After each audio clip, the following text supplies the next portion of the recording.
E aí, pessoal, boa tarde. Obrigado aí a todos vocês, tá? Agradecer ao Guilherme aí pelo convite, ao pessoal que se inscreveu, o pessoal que está acompanhando aqui. Só uma ressalva, né? A conexão aqui onde eu tô tá caindo às vezes, então se por acaso a apresentação parar e eu sair, espera só um pouquinho que eu volto, tá? Enfim, obrigado aí a todo mundo, né? E, bem, falar aqui um pouco, né, da minha experiência. Espero compartilhar, né, um pouco da vivência aí para vocês, né? E vou falar um pouco sobre a carreira de infra, né? De desenvolvimento e DevOps, né? Sobre mudança diária, né? Então, vamos lá. Para quem não me conhece, meu nome é Regis. Atualmente eu trabalho na UFCA, como que conhecem como sysadmin, né? Estou na área de data center, mas o trabalho lá que a gente executa é o que um sysadmin faz, né? A gente apoia na criação, né, entrega de serviços de TI para a comunidade acadêmica. Então, ferramentas que são desenvolvidas ou são adquiridas, né, pela UFCA, a gente trabalha para prover e entregar isso para que a comunidade acadêmica possa acessar e possa utilizar. É basicamente, né, utiliza containers, máquinas virtuais, servidores web e banco de dados e serviço de backup, né, para manter a infraestrutura segura. Então, assim, é uma forma bem resumida, tá? Para quem não me conhece. E eu vou falar um pouco rápido, que o tempo está estourando aí já, né? Para as próximas. Mas, enfim, o que foi que me levou, né? Qual foi a motivação da tentar uma mudança, né? Diária e os problemas que eu via sendo apenas sysadmin, né?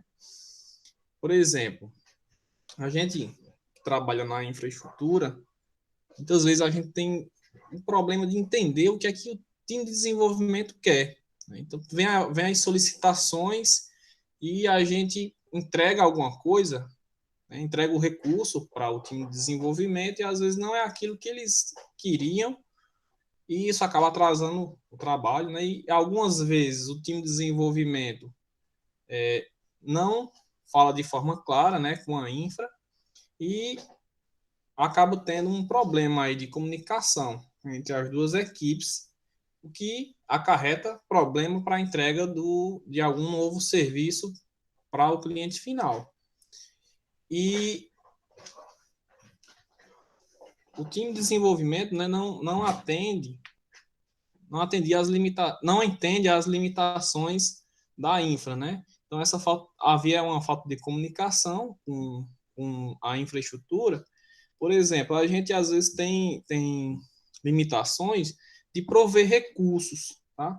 Prover recursos para as aplicações. A gente tem um recurso limitado e não pode estar disponibilizando todo o recurso, né? Então, às vezes, vem a demanda, né? Ó, a gente precisa de uma máquina virtual com tanto de giga de RAM, tanto processamento, e às vezes a gente não consegue fornecer, né?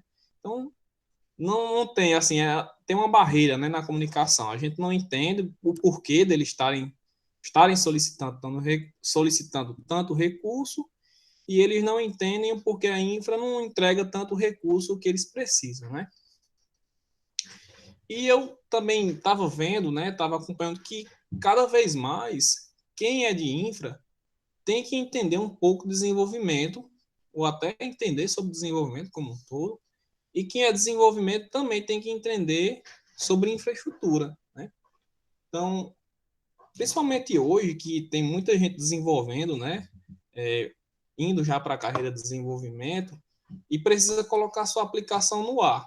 Então, de uma forma ou de outra, o profissional de desenvolvimento hoje tem que entender um pouco da infraestrutura para poder colocar a aplicação dele para rodar, né? Para entregar para o cliente final dele. Seja um desenvolvedor independente, seja uma empresa que está começando agora, né, na área de desenvolvimento e os primeiros clientes não vai ter como investir em uma infraestrutura mais robusta, né, local, ou então até comprar máquinas virtuais, mas precisa entender a infra para utilizar o recurso da melhor forma possível. E um outro motivo também foi que eu vi que a infraestrutura raiz, né, a infra raiz, que é cabeamento, montar o servidor, instalar a máquina virtual, instalar o virtualizador, enfim, todo aquele trabalho de instalar os serviços, configurar, entregar e colocar as aplicações no ar, tende a assumir, né? Não, eu coloquei até entre parênteses aqui, não necessariamente sumir, mas se mudar. Como assim? Quem trabalha com a infra mesmo, de fato, mão na massa, não vai mais trabalhar localmente, né? Vai trabalhar de forma agora remota, ou então vai trabalhar em um dos grandes data centers aí, né? Por exemplo, Amazon, Google, Microsoft, vai ter que ir para um desses locais para poder trabalhar, né? Que lá sim vai ter a infra raiz mesmo, né? E o cara da infra raiz, ele vai ter que aprender novas tecnologias e novas formas de trabalhar com infraestrutura. Eu trouxe uma pequena figura aqui para a gente entender, né? Como é que tá, como é que estava e como é que está hoje, né? Então a infra raiz, ela e o que o sysadmin faz, ele está aqui, né? Que é o onde era a infraestrutura há um tempo atrás na maioria das empresas, né? Então a gente tinha toda a stack, né? Desde o data center, a rede, armazenamento, virtualizador, sistemas operacionais, enfim, tudo. O cara tinha que entender um pouco de tudo para poder entregar uma base para a aplicação ali da empresa rodar. E à medida que o tempo foi passando, né, novas empresas aí de cloud foram surgindo, surgiu a infraestrutura como serviço, que escondeu parte disso para a empresa, né, que quer contratar o serviço de infra. Então o cara já começou, opa, só precisa agora entender de sistemas operacionais, bases, segurança e aplicação, né? A parte da stack aí, desde o data center, a virtualização, passou a ser responsabilidade do provedor.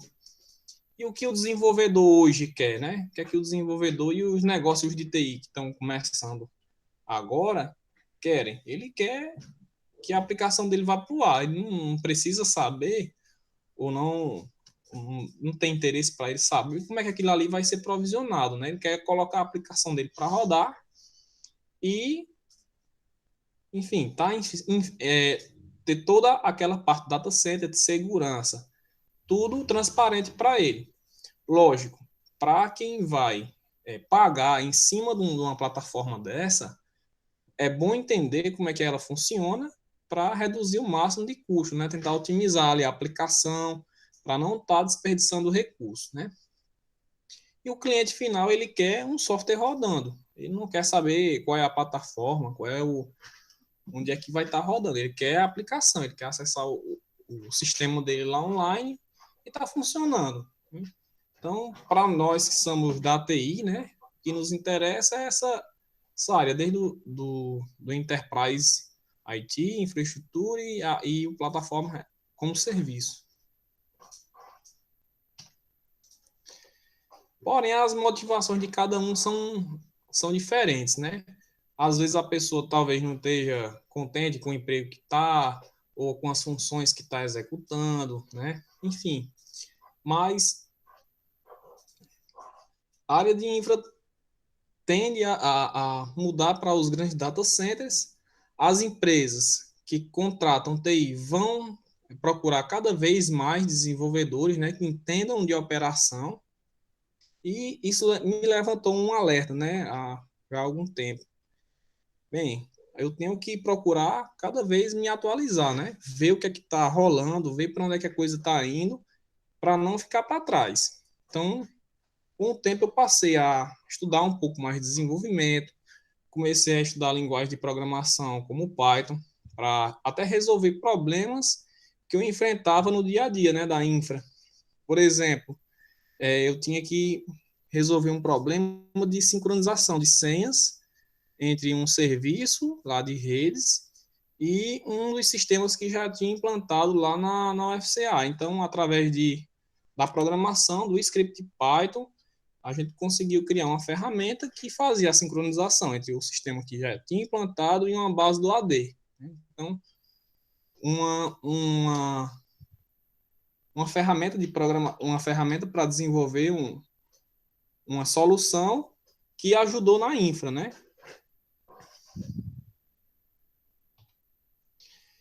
E procurando entender, né, cada vez mais a área de desenvolvimento, comecei a entender as necessidades da equipe de desenvolvimento, entender o motivo das solicitações, comecei a tentar prover os mecanismos, né, de apoio ao desenvolvedor e começar a montar uma solução de forma conjunta, né? Então, quando a gente vai estudando novas tecnologias, estudando formas de integração, formas de trabalhar mais junto com a outra equipe, você vai começando a ver coisas que você não enxergava antes, né?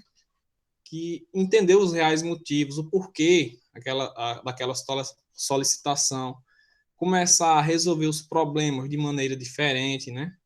Às vezes uma solicitação chega para você e você sabendo como é que funciona do outro lado, você pode até se antecipar a alguns problemas, ou então, pô, ele está me pedindo isso, mas qual é o problema dele? O que é que ele está tentando resolver? E você vai conversar com o desenvolvedor, você entende o que ele está pedindo, entende qual é o motivo, e você pode até de repente propor uma solução que vai ser mais rápido, mais fácil, né? Então ajuda muito, muito você entender a outra área.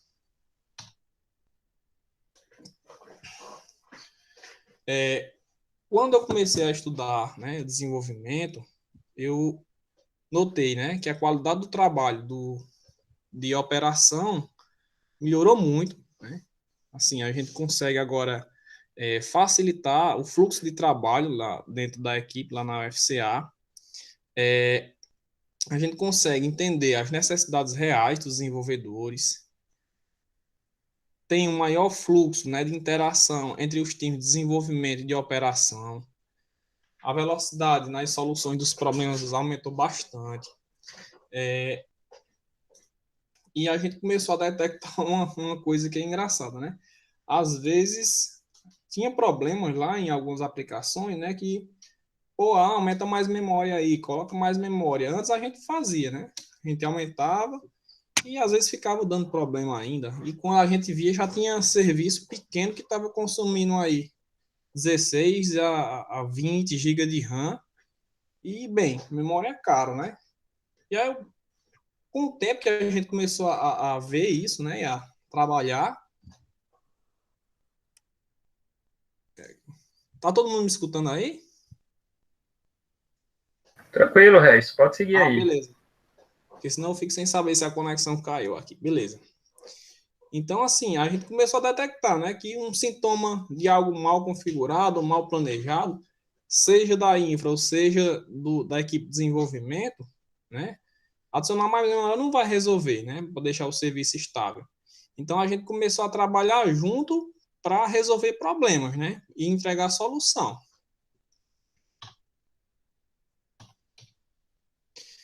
E, bem, outra motivação, né, são os projetos pessoais, que acontecia bastante, né? A gente, lógico, se depara com situações em que a gente quer desenvolver algo ou tem vontade de desenvolver algo e fica amarrado porque não tem um conhecimento ali, não sabe como funciona, não sabe nem por onde começar, né? E uma das maiores motivações também foi essa, foi querer desenvolver coisas que eu só com o conhecimento da infraestrutura não iria conseguir, né? Então, um exemplo aí, o Mário falou aí, foi a primeira palestra dele, falou do EcoDel, que é um projeto aí que a gente vai lançar em breve, né? Para você conseguir ler o cordel no seu celular. Então, foi assim, estudar uma nova tecnologia é bom. Agora, se você tem um projeto onde você já consegue estudar e aplicar esse seu estudo e ver a coisa funcionando, é mais gratificante ainda, né? Então, aprender, sair da infra e já desenvolver alguma coisa, por exemplo, para um mobile, que é esse caso aqui, para mim está sendo uma experiência muito, muito gratificante. Então é isso, é criar novas soluções, agarrar oportunidades, e ver que, às vezes, algumas linhas de código resolvem problemas mais complexos no dia a dia da infra, né? Como foi o caso de sincronização das senhas. Talvez, se fosse a gente criar um projeto, uma solução para implementar ali por debaixo dos panos, ou então customizar o sistema para fazer essa sincronização, talvez levasse mais tempo para o time de desenvolvimento, que ainda não entendia um pouco da infra, né? Do que quem entende da infra, ou quem entende da infra, entender um pouco do desenvolvimento. Então, assim, foi mais rápido criar soluções. E com o passar do tempo, né? No dia a dia, você vai vendo que conhecer novas tecnologias facilita propor soluções para problemas variados e criar soluções inovadoras, né? Então, por exemplo, aí tá algumas tecnologias, né, que a gente usa no dia a dia lá, e que eu tenho conhecimento, e à medida que você vai estudando e vai conhecendo, né, você consegue identificar para cada situação onde aplicar aquela tecnologia ou em onde aplicar aquela ferramenta. Então, aí tá alguns exemplos, né? Eu comecei trabalhando com redes, aprendi a configurar switch, a configurar servidores, a instalar servidores, firewall, virtualizador, trabalhar com ferramentas de rede, de VPN, implantar serviço do Samba, comecei a trabalhar com Docker também, sabia configurar o Apache, MySQL. Hoje lá também a gente utiliza GitLab para versionamento e me aprofundei também no uso do GitLab para CI, CD, utilização de ferramentas de backup, dei estudada também no Django e nas APIs, né? Do Django, como é que implementa a API com o Django REST Framework. E por último, agora eu fiz um curso e comecei a desenvolver também utilizando o Flutter, né, para mobile. Então, assim, você conseguindo entender toda essa stack, né, você consegue enxergar, ter uma visão mais ampla dos problemas, né, consegue identificar possíveis gargalos, consegue identificar problemas, onde é que está localizado o problema. Eu acho que, assim, para um profissional que quer ser mais versátil, quer resolver problemas, conhecer mais tecnologias, não, talvez não de forma tão aprofundada, mas conhecer e saber como é que funciona, eu acho que é muito importante. Lógico, é impossível, aliás, não vou dizer impossível, mas é muito difícil e levaria muito tempo, né? Conhecer cada uma das ferramentas e cada uma das tecnologias de forma muito, muito aprofundada. Talvez uma pessoa que só trabalhe, né, especificamente ali com o Samba ou com o Docker, vai resolver um problema mais rápido do que uma pessoa que entende, sabe como é que funciona e sabe configurar, né, no dia a dia. Então, assim, lógico, mas você entendendo ali o mecanismo de funcionamento não impede de você ter um problema e conseguir se aprofundar e pesquisando até encontrar e resolver, né? E já dizia um tio meu, né? Quanto mais cabra, mais cabrito. Então, assim, pelo menos no dia a dia, né, da minha experiência profissional, eu evito utilizar muita coisa para resolver um problema. Eu procuro sempre resolver um problema de forma mais prática, de forma mais rápida, né? E talvez essa experiência aí com o desenvolvimento esteja ajudando nisso. Resolver um problema de forma cirúrgica é mais rápido, mais fácil e consome menos tempo e recurso.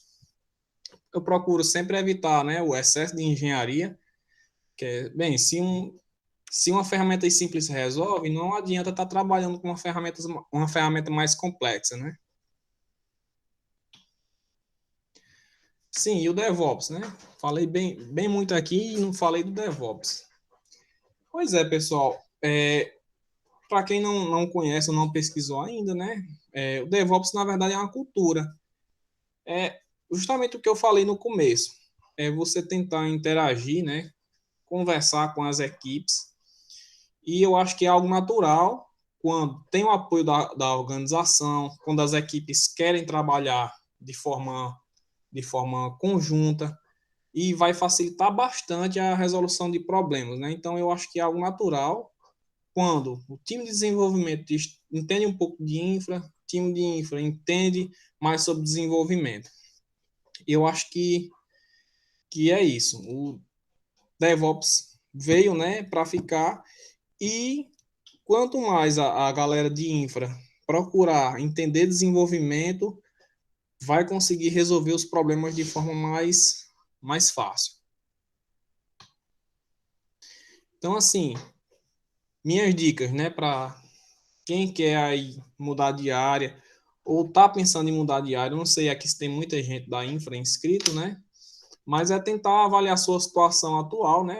Lógico, a situação de cada um muda, né? Está sempre atualizado, né? Por exemplo, quem parou no tempo nas configurações de servidor tradicional e não estudou, perdeu o time, né? Então vai ter que correr um pouco atrás aí para entender as tecnologias que estão rolando hoje para gerenciamento de infraestrutura. Ver sempre que rumos a TI está tomando, né? Por exemplo, para quem acompanha os canais aí do YouTube, né? Saiu há uns dias sobre um IA que programa. Então você coloca os requisitos lá, ela entrega código. E, bem, é bom estar antenado nisso. Vai substituir, não vai? Bem, é sempre bom estar ligado. E talvez não tentar aprender todas as tecnologias, né? E usar as que funcionam para resolver os problemas reais. Tá antenado, mas não, por exemplo, sai uma tecnologia hoje que para um framework novo. É bom conhecer, mas não tentar aprender tudo, porque desse tudo aí que você se dedica para aprender, alguma dessas coisas vai vingar. Enfim, a observar, ficar observando, poxa, isso aqui tá, a galera tá gostando, tá implementando, tá mantendo, e aí sim você começar a focar os seus esforços naquilo. Estudar infraestrutura ainda vale a pena? Bem, sim e não, né? Existem algumas empresas que não querem, né, ir para a nuvem, porque ou tem medo, ou tem aí a questão da segurança da informação, tem alguns dados que não quer que vá para a internet, para evitar vazamento, né? Alguns negócios dependem de servidores que funcionam localmente, né? Não sei, de repente, pela arquitetura de algum sistema interno, enfim. Para aqueles que querem continuar na infra, né? E gostam da infra. Eu, por exemplo, eu gosto bastante também. Se especializar em ferramentas de orquestração, porque os servidores locais, né, então a tendência é tudo ir para a nuvem. Então, entendendo pelo menos essas ferramentas, por exemplo, Kubernetes, Swarm, o Docker Swarm, Terraform, Ansible, Puppet Chef, que são ferramentas de orquestração e infra como código, vão ajudar aquele sysadmin, né, no seu dia a dia aí do trabalho, e são ferramentas aí cruciais para criação e gerenciamento de máquinas na nuvem. E os profissionais que entendem de clouds privados também são bastante valorizados. Você conseguir montar uma arquitetura em nuvem para uma empresa ou para uma solução que uma empresa de TI está criando é muito, muito valorizado. Sempre procurar, né, eu já falei, gerenciar a infraestrutura na nuvem somente como código, e é bom sempre saber programar. Tem que saber programar, né? Aquele profissional de infra que não quer aprender a programar, pode ser que ele seja engolido daqui a algum tempo, porque a infraestrutura está mudando, né? A gente tem que acompanhar essa mudança. E, pessoal, é isso. Bem, eu gostaria de saber de vocês, se vocês têm alguma dúvida. Não sei se eu fui muito rápido, mas é isso, tá? É a experiência que eu vim trazer para vocês. E quem quiser entrar em contato comigo aí, tá aí o meu LinkedIn. E dar um agradecimento aqui especial para o Paulo, né? E com o Tec Matuto, que apoiou a gente aí está apoiando a gente na transmissão, beleza? Regis, parabéns pela apresentação. Agradeço também o Paulo, né, o Tec Matuto, também ao Instituto Federal do Ceará, né, que disponibilizou o recurso para a gente, o Google Meet institucional, para que a gente possa fazer esse evento, né? Tem algumas perguntas aqui no chat, né? O Mário perguntou quais são os skills, né, as habilidades de um sysadmin que poderiam ajudar na área de dev, e o que foi mais fácil de aprender, né, no teu caso, já que tu saiu do Ops para o DevOps, né, o que foi mais fácil aí de aprender por conta dos teus conhecimentos? Bem, as ferramentas, né, para quem quer, que ajudaram, né?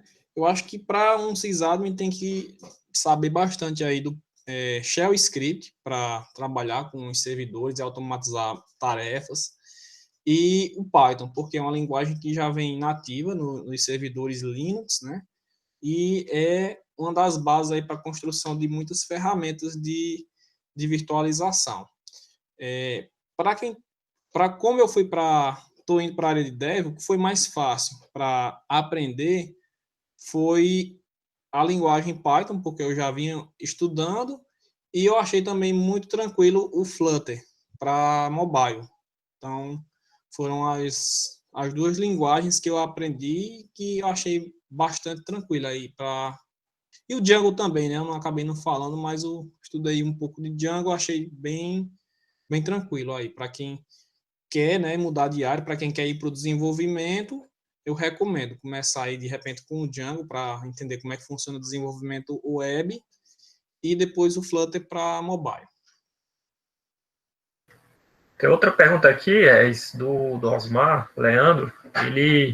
Ele comentou, ele disse o seguinte: com o mercado querendo um profissional cada vez mais versátil, até onde o dev poderia se envolver em outros? Aí já é o contrário, né? O desenvolvedor tendo que lidar com esse outro mundo, né? E aí, o que é que tu acha?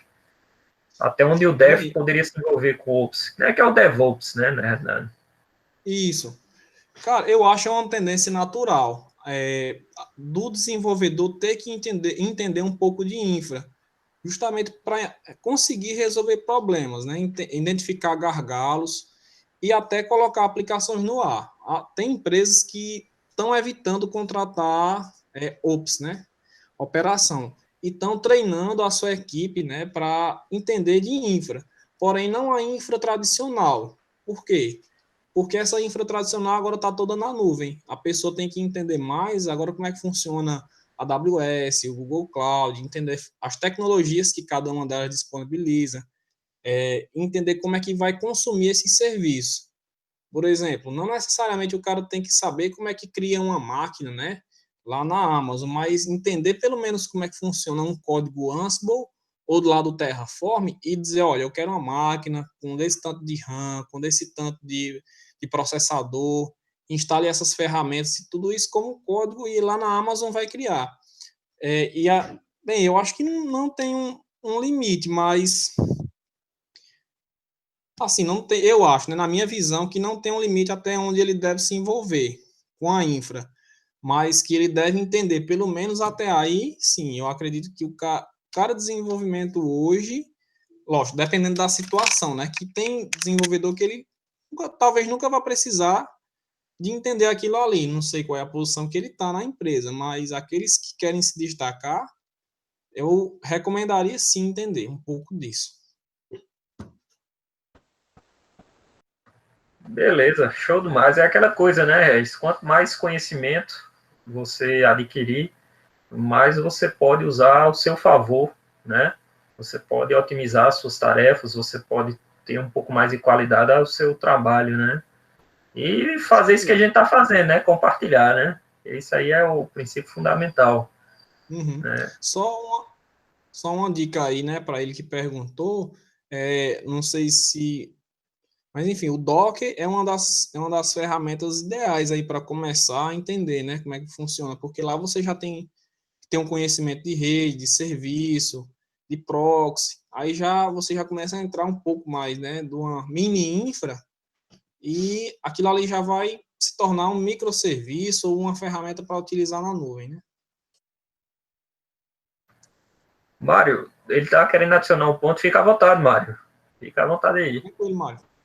Opa, então, dentro dessa pergunta aí do Osmar Leandro, né, Eu queria só comentar também um pouco da experiência que eu estou tendo atualmente, onde a equipe de desenvolvimento é responsável por criar os deployment descriptions das aplicações, né? Então a gente tem a aplicação, a gente tem um grupo de desenvolvimento, a gente tem todo o pipeline default montado dentro da estrutura do banco, mas o descritor do deployment, né, as configurações de RAM e de quantos pods, de quantos containers a gente vai precisar em produção ou em algum ambiente, é escrito pela equipe de desenvolvimento, né? A gente usa OpenShift, que é basicamente Kubernetes e Docker, né?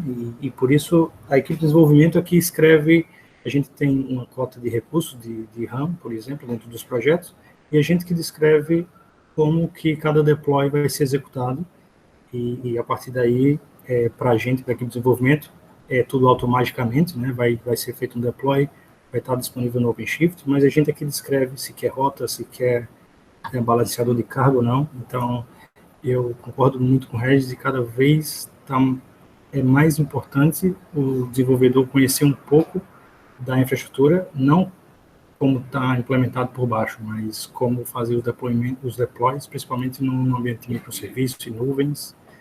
Então, é isso.